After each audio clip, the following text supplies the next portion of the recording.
Olička, už to nedávam. Ja už kašľam na tie ultramaratóny. Nevládzem ani mentálne, ani fyzicky. Nezabehnem ani kilometr. Končím s týmto. Pán Tóth, som vaša SBS-ka. Keby sa niečo stalo, pre prípad núdze, mám tu aj zbraň. Ježiš, to schovajte. No Marek, zobuď sa, pozri! Tam je Matej Tóth, choď si s ním zabehnúť. Ja s ním nejdem bežať. Ja ho idem predbehnúť.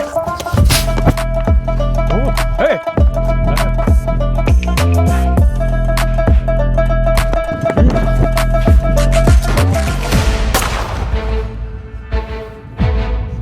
Ste sa zbláznili, odložte to.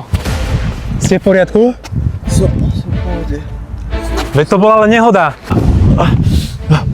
Ďakujem. Vy ste Matej Tóth? Vy ste ten olympijský víťaz. A ty si nesmrteľný ultramaratonec, čo beží pre svetielko nádeje. A ak chcete pomôcť aj vy pre dobrú vec, pre svetielko nádeje, tak určite pomôžte. Oni robia všetko, čo môžu, aby pomohli našim detičkám, to najcennejšie, čo máme. Takže pomôžte nesmrteľnému maratóncovi.